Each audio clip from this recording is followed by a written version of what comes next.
बिस्मिल्लाहिर्रहमानिर्रहीम अस्सलाम वालेकुम welcome back to my YouTube channel इत्साम्स बायोलॉजी। डियर स्टूडेंट्स, आज के इस वीडियो के अंदर हम चैप्टर नंबर 12 से कुछ टॉपिक रह गए थे जिनमें एक है some common diseases related to nutrition.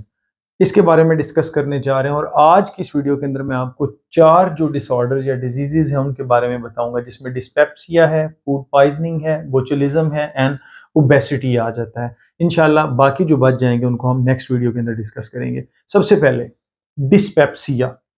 Dyspepsia जो है हम कहते हैं कि इम्प्रॉपर और incomplete digestion of food. Food जो है वो कंप्लीटली डाइजेस्ट नहीं हो सकती और ये जो स्टमक वाला रीजन है ये भारी भारी रहता है। ठीक है, ऐसे लगता है जैसे यहाँ से किसी चीज़ ने पकड़ लिया हो, मजीद कुछ खाने का दिल नहीं करता और वॉमिटिंग और नोजिया टाइप जो है ना, मतली आना शुरू हो जाती है। ठीक है, सो कै आने लगती है बार बार। ये तमाम तर जो सिम्टम्स हैं वो हमें किसके अंदर देखने को मिलता है? डिस्पेप्सिया के अंदर। इनकम्प्लीट डाइजेशन, ठीक हो गया। काजेज इसके क्या हैं? ये अदर जो आपके पास होती है ना डिजीजेस, उनके सिम्टम्स में डिस्पेप्सिया आता है।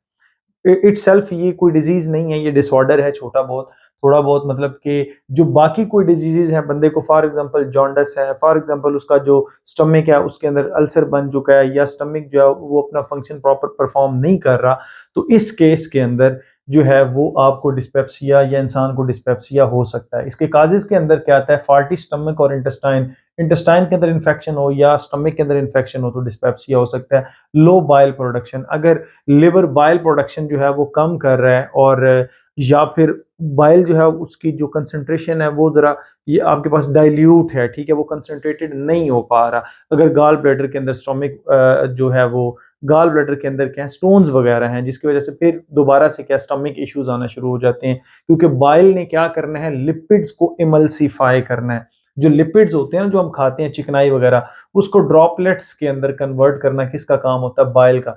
जब यही काम नहीं होगा तो फिर इसकी प्रॉपर डाइजेशन नहीं हो सकेगी, फिर वही जो है वो प्रॉब्लम सामने आती है। इसके अलावा एसिडिटी, बाज़ औक़ात बंदों को एसिडिटी हो जाती है। क्यों होती है? वो ज़्यादा खाते हैं, पेट भर के खा लेते हैं, भूख नहीं रखते, जिसकी वजह से डिस्पेप्सिया, खट्टी डिकारें आना शुरू हो जाती हैं। ये आपके पास क्या कहलाता है? डिस्पेप्सिया। इसके सिम्पटम्स में एब्डोमिनल डिस्कम्फर्ट, जलन हो रही होती है, हार्ट बर्न हो रही होती है, ठीक है। इसके अलावा उनमें गैसेस के प्रॉब्लम आने शुरू हो जाते हैं, हार्ट बर्न, सीने की जलन, फ्लैटुलेंस आ जाता है, गैस का प्रॉब्लम, ये जो मैं अभी आपको बता रहा हूँ कि डिकारें वो जो मार रहे होते हैं, इसी तरह से नौजिया, मतली हो जाती है। उसके बाद नेक्स्ट हमारे पास है फूड पॉइजनिंग। फूड पॉइजनिंग इसका मतलब है खुराक जहरीली हो गई है। खुराक को जहरीला कौन करता है? क्या कोई एजेंट होगा, कोई केमिकल होगा, कोई लिविंग ऑर्गेनिज्म है? तो आंसर होगा yes. Food poisoning basically indigestion of contaminated food. Food जो है आप वो खाते वक्त ध्यान नहीं रख रहे, उस फूड के अंदर कोई बैक्टीरिया है या कोई और पैथोजन है जो आपकी बॉडी के अंदर क्या, जाते ही जो है वो जाएगा और फिर उसको टाइम लगेगा, वो अपने आप को प्रोलिफरेट करेगा। जैसे ही वो प्रोलिफरेट करेगा तो इन्फेक्शन काज कर देगा, क्योंकि वो बॉडी के अंदर कुछ जाके केमिकल प्रोड्यूस करेगा और इस पूरे काम के लिए तकरीबन 12 घंटे लग जाते हैं। अगर आपने कंटेमिनेटेड फूड खाई है, उस फूड के अंदर क्या हो, साल्मोनेला हो या कंपाइलोबैक्टर है, बेसिकली बैक्टीरिया है, ये अगर फूड के अंदर मौजूद हैं तो ये क्या प्रोड्यूस करेंगे? टॉक्सिन प्रोड्यूस करेंगे और ये काम करने में तकरीबन इनको 12 घंटे लग जाते हैं, जिसकी वजह से ये टॉक्सिन बॉडी के अंदर जाके, स्टमक के अंदर जाके एक कैफियत पैदा करते हैं, जिससे क्या होती है? Food poisoning. और ये बड़ी खतरनाक होती है। इससे क्या होता है? डिहाइड्रेशन हो सकती है। बॉडी के अंदर जो इलेक्ट्रोलाइट्स हैं बेसिकली उनका लेवल डाउन हो जाने की वजह से, डिहाइड्रेशन हो जाने की वजह से बंदे की डेथ भी हो सकती है। सो फूड पॉइजनिंग कहाँ से हो सकती है? बेसिकली अनपेस्चराइज्ड मिल्क, आपने दूध को सही बॉयल नहीं किया और उसको रखे रखा है, फिर वो पी दिया, इससे प्रॉब्लम ये क्रिएट हो सकती है। इसके अंदर बैक्टीरियाज बन जाएंगे जो बेसिकली फूड पॉइजनिंग का सबब बन सकते हैं। इस तरह से डीफ्रॉस्टिंग फ्रोजन मीट, ये जो अक्सर औकात कुर्बानी की ईद आती है और लोग सबसे पहले क्या करते हैं? फ्रिजें भर लेते हैं और फिर उसको साल पूरा लेके चलते हैं, 6 महीने लेके चलते हैं। तो इस कंडीशन में क्या होता है बेटा कि जब उस जो वो गोश्त था, अगर फॉर एग्जांपल पाकिस्तान में आपको पता है लोड शेडिंग बहुत ज़्यादा होती है, लोड शेडिंग हुई है और वो एक दफ़ा जो है वो डीफ्रॉस्ट हुआ है, फिर फ्रिज में वो उस दोबारा से जो है ना वो जम गया है, तो ऐसी कंडीशन में बैक्टीरिया के बनने के और स्पेशली साल्मोनेला के बनने के जो चांसेस होते हैं वो ज़्यादा होते हैं, ठीक है। और अगर उसके अंदर साल्मोनेला मौजूद है और फिर आपने किसी तरीके जब उसको धो रहे होते हैं, वॉश कर रहे होते हैं या बॉयल कर रहे होते हैं, कहीं से भी कोई ऐसा यूटेंसिल, कोई ऐसा बर्तन जिसके साथ उसका वो ब्लड लग गया उस गोश्त का, तो उसके अंदर अगर साल्मोनेला है या आपके हाथों के साथ है, तो वो अगर आपकी बॉडी में चला गया तो फिर क्या हो सकती है, फूड पॉइजनिंग हो सकती है। इसके सिम्टम्स में क्या है, एब्डोमिनल पेन आ जाती है, वॉमिटिंग, उल्टी आ जाती है, डायरिया, पेचिस वगैरह और डिहाइड्रेशन।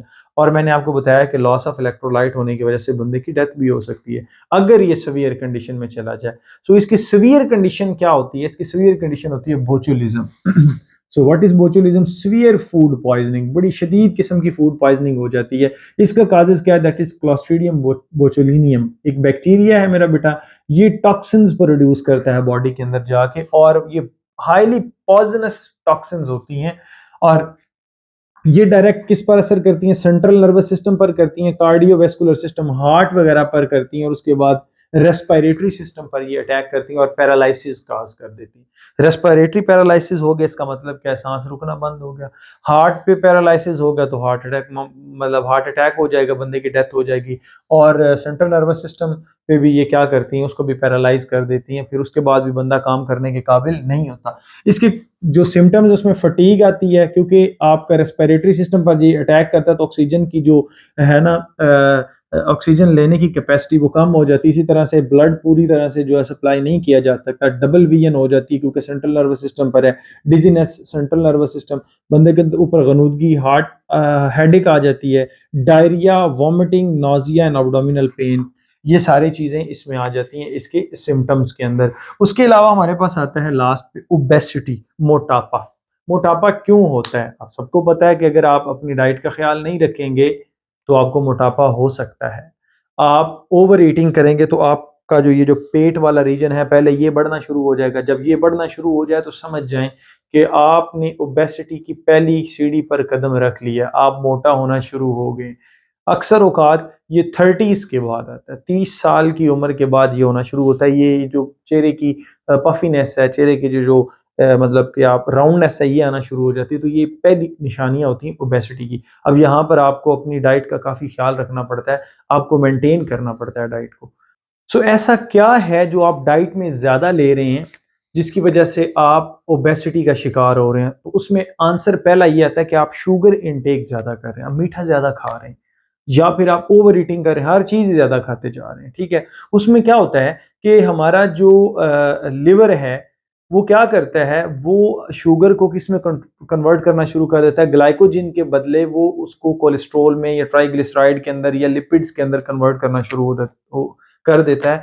लिपिड्स की जो प्रोडक्शन है बॉडी में वो ज़्यादा हो जाती है, जिससे क्या होता है, बंदे का वेट बढ़ना शुरू हो जाता है। More fat in body overweight, body के अंदर मोर फैट होगी वो लीड करेगी ओवरवेट। बंदा जो है वो अपने साइज से या अपनी उम्र से ज्यादा दिखेगा, मोटा हो जाएगा। काजेज ओवर ईटिंग है और दूसरा शुगर इनटेक है। Adipose tissues filled with fat, adipocytes होते हैं, खास किस्म के सेल एडिपोसाइट्स। उसके अंदर क्या होता है, ये जो लिपिड्स के छोटे छोटे ड्रॉप्स हैं वो इकट्ठे होना शुरू हो जाते हैं। वो इकट्ठे होकर एक बड़ा सा ग्लोब्यूल बना लेंगे, वो मैं आपको आगे बताता हूँ। जिसकी वजह से क्या होता है कि ये एब्डोमेन, किडनी और अंडर स्किन, स्किन के नीचे एब्डोमेन, ये पेट वाला रीजन, ठीक है, और उसके बाद जो किडनीज है उनके ऊपर चर्बी का चढ़ना शुरू हो जाते हैं, चर्बी बनना शुरू हो जाती है, ठीक हो गया। जिसकी वजह से जो है बंदे के अंदर ओबेसिटी आना शुरू होती है, मोटापा आना शुरू हो जाता है। इसके काजेज में मैंने आपको पहले बता दिया, ओवर ईटिंग या शुगर इनटेक है। उसके अलावा हार्मोनल इम्बैलेंस, कुछ बंदे ऐसे होते हैं वो जितना मर्जी खाते रहें, ठीक है, उनके अंदर उनको मोटापा नहीं होता, ठीक है। वो पंजाबी की कहावत भी आपने सुनी होगी कि मुंह चूई डेढ़ खुई, ठीक है, कि खाता बहुत ज्यादा है लेकिन फिर भी इसका मुंह जो है ना वो चूहे की तरह निकला हुआ है, ठीक। इसमें क्या है कि उनमें दो चीजें आती हैं, एक तो उनका जो बेसल मेटाबॉलिक रेट होगा वो जरा ज्यादा होगा, या वो काम ज्यादा करते होंगे, उसको फिर जो है अगर वो इतना खाते हैं तो उसको यूटिलाइज भी कर सकते होंगे।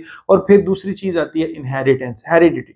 कुछ लोग बेचारे कम खाते हैं लेकिन फिर भी मोटे हैं, वो उनकी जीन्स के अंदर, उनकी विरासत के अंदर ये चीजें जो है ना वो शामिल होती हैं। उसके बाद लाइफस्टाइल पे भी इस ओबेसिटी पे बड़ा डिपेंड करता है। अगर आप एक्सरसाइज वगैरह नहीं करते, आप वॉक वगैरह नहीं करते, तो आप ऑब्वियसली मोटा होना है, आपने वो जो आपने खाना है वो किधर जाएगा, वो सारे का सारा आपको मोटा करने के लिए जमा होगा। कैसे होता है?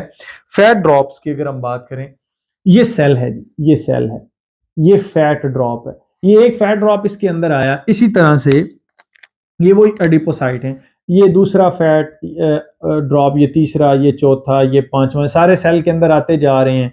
सेल के अंदर जो फैट जो है ना वो इस तरह से बड़ा होता जा रहा है और एक ग्लोब्यूल बना देता है। दिस इज कॉल्ड FG, ठीक है, फैट ग्लोब्यूल। और जब ये सारे सेल इकट्ठे होते हैं तो this is called adipose tissue. इसको हम क्या नाम देते हैं? एडिपोज टिश्यू का नाम देते हैं। क्लियर हो गया बेटा? उसके बाद ओबीज पर्सन में हैव हाई ब्लड प्रेशर। ऐसे लोग जो मोटे ज्यादा होते हैं उनको हाई ब्लड प्रेशर का मसला होता है, कार्डियोवैस्कुलर डिसऑर्डर्स का मसला होता है, हार्ट अटैक के चांसेस ज़रा ज़्यादा होते हैं, डायबिटीज़ उनको मस्ट है। आजकल तो जो भी ज़्यादा मोटे लोग हैं उनमें डायबिटीज़ देखी गई है, अबाउट 90% ऐसे ही है। और उसके बाद स्टमक डिसऑर्डर्स जो हैं वो इनके अंदर पाए जाते हैं। तो ये वो तमाम तर इंफॉर्मेशन थी जो इनसे रिलेटेड थी, मैंने आपको प्रोवाइड कर दी, आपकी बुक से रेलिवेंट। एक्स्ट्रा चीज़ें इसलिए नहीं बताता क्योंकि बच्चा डिस्ट्रैक्ट हो जाता है। आप लोगों को डिस्ट्रैक्ट नहीं करना, ट्रैक पे लाना है, क्योंकि आपने बोर्ड का एग्जाम देना है और बोर्ड के एग्जाम में जो आप बुक की लाइंस लिखेंगे उसी के नंबर आपको मिलेंगे। सो आई होप कि आपको ये मेरी वीडियो अच्छी लगी होगी। Stay connected. Thank you and अल्लाह हाफिज़।